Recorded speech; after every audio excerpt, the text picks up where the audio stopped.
दोस्तों, किस पाप के कारण स्त्री समय से पहले ही विधवा हो जाती है? नमस्कार दोस्तों। भगवान विष्णु और मां लक्ष्मी क्षीर सागर में शेषनाग की शैया पर बैठे हुए थे। तब माता लक्ष्मी के मन में जिज्ञासा हुई और उन्होंने भगवान श्री विष्णु से प्रश्न किया, हे प्रभु, किस कारण से एक स्त्री समय से पहले विधवा होती है? ऐसा वह कौन सा पाप है जो एक पतिव्रता नारी को भी विधवा बना डालता है? क्या स्त्री के विधवा होने के संकेत पहले से मिलते हैं? तथा स्त्री का वह कौन सा अंग है जिससे यह पता चलता है कि स्त्री विधवा होगी या नहीं? इस प्रकार से प्रश्न पूछने पर भगवान विष्णु कहते हैं, हे प्रिय, तुमने उचित ही प्रश्न किया है। यह सत्य है कि कुछ स्त्रियों के भाग्य में जल्दी विधवा होना लिखा हुआ होता है, चाहे वह पतिव्रता ही क्यों न हो, किंतु एक पाप के कारण स्त्री विधवा बनती है और स्त्री के शरीर का एक अंग उसके विधवा होने का संकेत भी देता है। भगवान विष्णु कहते हैं, हे देवी, तुम्हें इस परम गोपनीय सत्य को बताने से पहले मैं तुम्हें एक कथा सुनाता हूं। इस कथा में तुम्हें तुम्हारे सभी प्रश्नों के उत्तर मिल जाएंगे, इसीलिए तुम इस कथा को ध्यान से सुनना। दोस्तों, भगवान विष्णु ने माता लक्ष्मी को एक अत्यंत सुंदर कथा सुनाई है।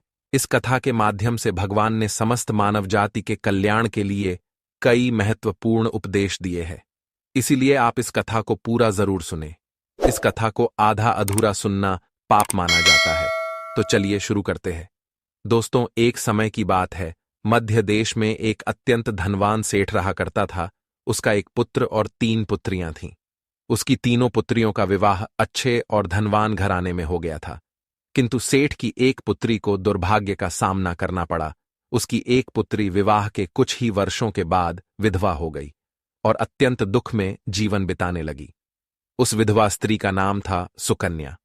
सुकन्या अत्यंत सुंदर, गुणवान और पतिव्रता नारी थी, किंतु उसके भाग्य में जो अशुभ लिखा हुआ था वही उसके साथ घटित हो गया।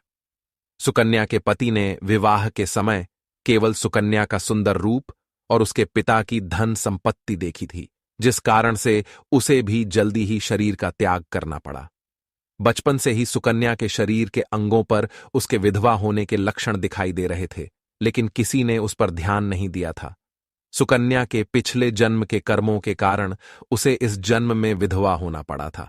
भगवान विष्णु कहते हैं, हे देवी, अब मैं तुम्हें सुकन्या के पूर्व जन्म की कहानी सुनाता हूं, उसे तुम ध्यान से सुनो। सुकन्या का पिछले जन्म में एक ब्राह्मण के घर पर जन्म हुआ था। उसका नाम था कलावती। वह ब्राह्मण राजा को अत्यंत प्रिय था, जिस कारण से ब्राह्मण का घर धन धान्य से भरा हुआ था। उसके पास बहुत सारी धन संपत्ति थी, जिससे ब्राह्मण बहुत ही उन्मत्त और गर्विष्ठ बन गया था। वह ब्राह्मण अपनी पुत्री कलावती से बहुत प्रेम करता था, क्योंकि वह उसकी एकलौती पुत्री थी। कलावती बहुत ही सुंदर थी और पिता के लाड प्यार से वह भी बिगड़ चुकी थी। उसके पिता उसकी हर इच्छा को पूर्ण करते थे, उसे कभी किसी चीज की कमी नहीं पड़ने दी।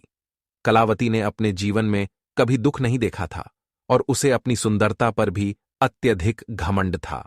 फिर जब कलावती जवान हुई तो उसके पिता ने उसका विवाह करने का सोचा, लेकिन उसकी एक शर्त थी कि जो भी कलावती से विवाह करेगा वह उसके साथ उसके पिता के घर में रहेगा, अर्थात घर जमाई बनकर रहेगा। ब्राह्मण ने अपने सभी रिश्तेदारों को यह बात बता दी और चारों तरफ यह बात फैल गई।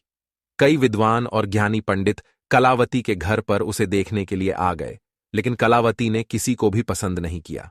कलावती ने कई विद्वान ब्राह्मणों को अपमानित करके घर से बाहर निकाल दिया। फिर एक दिन एक अत्यंत सुंदर ब्राह्मण भिक्षा मांगने के लिए कलावती के घर पर आया, जिसे देखकर कलावती उस पर मोहित हो गई और अपने पिता से कहने लगी कि वह उसी भिखारी ब्राह्मण से विवाह करेगी। यह सुनकर कलावती के पिता ने भी स्वीकृति दे दी और उस भिक्षुक ब्राह्मण को कलावती से विवाह करने के लिए पूछा, तो उस भिक्षुक ब्राह्मण ने भी हां कर दिया और फिर कलावती और उस ब्राह्मण का विवाह संपन्न हुआ। कलावती विवाह के समय बहुत प्रसन्न थी। उसे उसका मनपसंद जोड़ीदार मिल चुका था। विवाह के बाद कुछ दिनों तक कलावती अपने पति के साथ बड़े प्रेम से रहने लगी और उसकी सेवा करने लगी। लेकिन कुछ ही दिन बीतने के बाद कलावती ने अपना असली रंग दिखाना शुरू कर दिया। कलावती अपने पति को नौकर की तरह समझने लगी। उसकी आज्ञा का पालन करने की जगह पर उसे ही आज्ञा देने लगी। कलावती अपने पति को भी उसके नाम से बुलाने लगी। खुद अपने पति के पैर दबाना छोड़कर अपने पति से ही खुद के पैर दबाने लगी। कलावती स्वेच्छाचारिणी थी। वह पति को बिना बताए ही घर से बाहर चली जाती। कभी पति की कोई बात नहीं मानती थी। पति से पहले ही भोजन करती थी। किसी भी धार्मिक कार्य में पति के साथ नहीं बैठती थी और अकेले ही मौज करती थी। अपनी पत्नी के ऐसे व्यवहार को देखकर कलावती का पति बहुत दुखी रहने लगा। उसने कलावती को बहुत समझाने की कोशिश की, लेकिन वह कभी नहीं मानी। कलावती अपनी ही मनमानी करती रहती थी। कलावती की माता ने भी उसे समझाने का प्रयास किया कि स्त्री को अपने पति के साथ ऐसा व्यवहार नहीं करना चाहिए, लेकिन कलावती अपनी मां की बात कभी नहीं मानती थी और वह जानबूझकर अपने पति को अपमानित करती रहती थी। दिन रात पति की बुराई करना, उसे अपशब्द कहना, उसे नाम लेकर बुलाना आदि प्रकार के निंदित कार्य वह रोज करती थी। कलावती का पति भी उससे बहुत परेशान हो गया था। फिर एक दिन उसने बहुत विचार किया और कलावती को छोड़कर जाने का निश्चय किया। कलावती का पति बिना किसी को बताए ही अपने घर को छोड़कर चला गया। उसने कलावती का त्याग कर दिया और वन में जाकर तपस्या करने लगा, क्योंकि शास्त्र यही कहते हैं कि बुद्धिमान मनुष्य को दुष्ट और स्वेच्छाचारिणी पत्नी का त्याग कर देना चाहिए, अन्यथा वह भी उसके पाप का भागीदार बनता है। कलावती का पति वन में जाकर तपस्या करने लगा। कलावती ने भी अपने पति को खोजने की कोशिश नहीं की और बड़े मौज से अपने ही घर में रहने लगी। कलावती की माता ने उसे बहुत समझाया कि वह अपने पति से विनती करके उसे वापस घर पर लेकर आए, लेकिन कलावती कहती, जाने दो मां, वैसे भी मेरा भिखमंगा पति किसी काम का नहीं है। उससे विवाह करके मैंने उस पर उपकार ही किया था, लेकिन वह मूर्ख मुझे ही छोड़कर चला गया है। ऐसे मूर्ख पति के साथ रहने से अच्छा है मैं अकेली ही रह लूं। मैं इतनी सुंदर हूं कि कोई भी पुरुष मुझसे विवाह कर लेगा। कलावती की ऐसी बातें सुनकर उसकी मां भी दुखी रहने लगी। उधर कलावती का पति ध्यान मग्न होकर तपस्या करने लगा और सांसारिक बंधनों से मुक्त होकर ईश्वर की भक्ति में लगा रहा। फिर कुछ दिनों बाद कलावती के पिता के साथ अशुभ घटना घटी। उसे राजमहल में चोरी करते हुए सिपाही ने पकड़ लिया और राजा को इसकी खबर दी। राजा उस पर बहुत क्रोधित हुए और उसका सारा धन संपत्ति छीनकर उसे कारागृह में डाल दिया। सब कुछ छीन जाने के कारण कलावती बहुत गरीब हो गई। उसकी मां और कलावती अब दूसरों के घर पर काम करने के लिए जाने लगे। कलावती के पिता तो कारागृह में बंद थे, तो उसे और उसकी मां को सारा काम करना पड़ रहा था। तब कलावती को अकेलापन सताने लगा। घर में कोई पुरुष नहीं था, इसीलिए उनकी रक्षा के लिए भी कोई नहीं था। अब कलावती को अपने पति की याद आने लगी, लेकिन कलावती का पति तो वन में सन्यासी बनकर बैठा था। फिर कलावती अपने पति को ढूंढने के लिए वन में चली गई, लेकिन उसे उसका पति कहीं पर भी नहीं मिला। वह वन में हर तरफ घूमने लगी, लेकिन उसे उसका पति नहीं मिला। फिर वह एक जगह पर विश्राम करने बैठी तो अचानक उस स्थान पर एक शेर आ गया और उसने कलावती पर हमला कर दिया और उसी क्षण कलावती के प्राण चले गए। मृत्यु के बाद 2 यमदूत कलावती को घसीटते हुए यमलोक ले गए। यमलोक में जब कलावती यमराज के सामने जा पहुंची तो यमराज ने उसके पाप और पुण्य का मूल्यांकन किया। यमराज कहने लगे, यह तो अत्यंत पापी स्त्री है। इसने कभी अपने पति का सम्मान नहीं किया। इसने बार बार केवल अपने पति का अपमान ही किया है। यह उसका नाम लेकर बुलाती थी और अपने पति के साथ नौकर की तरह व्यवहार करती थी। ऐसी दुष्ट स्त्री को तो नरक में भेजना चाहिए। फिर कलावती नरक में चली गई। अनेक वर्षों तक नरक में सजा भुगतने के बाद कलावती को अपने पूर्व जन्म के कर्मों का प्रायश्चित करने के लिए फिर से मनुष्य जन्म प्राप्त हुआ। जो पाप कलावती ने किए थे, उसी पाप के कारण कलावती के शरीर पर विधवा होने के लक्षण प्रकट हुए थे। भगवान विष्णु कहते हैं, हे देवी, अब मैं तुम्हें उन चिन्हों के बारे में बताता हूं जिस स्त्री के अंग पर ऐसे चिन्ह प्रकट होते हैं, वह स्त्री समय से पहले विधवा होती है। भगवान विष्णु कहते हैं, हे देवी, मध्यमाया तु दीर्घाया भार्या हानिर्विनिर्दिशेत अनामिका ह्रस्वा भवेद्यस्य तत्वेद्या परदारगम विधवा विपुलेन स्यात् संपार्ष्णी शुभा नारी पृथुपार्ष्णी सुदुर्भगा। इस श्लोक में भगवान विष्णु ने विधवा स्त्री के लक्षण बताए हैं।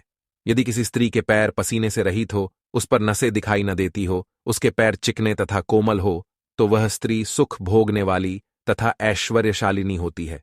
यदि स्त्री के पैर का अंगूठा गोल मांसल हो तो वह स्त्री पतिव्रता एवं ऐश्वर्यशालिनी होती है। यदि स्त्री के पैर के अंगूठे पर नसें दिखाई देती हो तो वह दुर्भाग्य से युक्त व्यभिचारिणी होती है। बहुत छोटे अंगूठे वाली स्त्री क्लेश करने वाली और दुख भोगने वाली होती है। अंगूठा यदि छपटा हो तो वह स्त्री गर्भधारण क्षमता में दुर्बल होती है। यदि किसी स्त्री के पैर की तर्जनी उंगली अंगूठे से भी बड़ी हो तो वह स्वच्छंद कामचारिणी अर्थात अनेक पुरुषों से संबंध बनाने वाली होती है। यदि किसी स्त्री के पैर की उंगलियां परस्पर मिली हुई हों, एक दूसरे के नजदीक हो, उंगलियां गोल एवं सीधी हों और नाखून पतले एवं छोटे हों, तो वह ऐश्वर्यशालिनी होती है और ससुराल में सुख भोगती है। अब मैं विधवा स्त्री के पैर के लक्षण बताता हूं। यदि किसी स्त्री के पैर का अंगूठा बहुत बड़ा हो और आगे से गोल हो, उसके नाखून टेढ़े मेढ़े हो, अंगूठे पर नसें दिखाई देती हो, तो उस स्त्री के विधवा होने के योग बनते हैं। यदि स्त्रियों की एड़ियां बहुत बड़ी हो तो वह मृत्यु पर्यंत दुख भोगने वाली होती है, और यदि स्त्री के पैर मांस रहित हो तो ससुराल के भाग्य को नष्ट कर देती है। यदि किसी स्त्री के पैर की अनामिका उंगली बाकी उंगलियों की तुलना में बहुत छोटी हो तो वह कलह करने वाली और घर के वातावरण को असहनीय बना देने वाली होती है। यदि किसी स्त्री के पैर की मध्यमा उंगली अर्थात बीच की उंगली ज्यादा लंबी हो तो वह विवाह के लिए अयोग्य होती है। जो स्त्री चलते समय पैर पटकते हुए चलती हो और धम धम आवाज करती हो तो वह अपने पति का विनाश करने वाली होती है। भगवान विष्णु कहते हैं, हे देवी, इन्हीं लक्षणों के कारण सुकन्या समय से पहला विधवा हुई थी।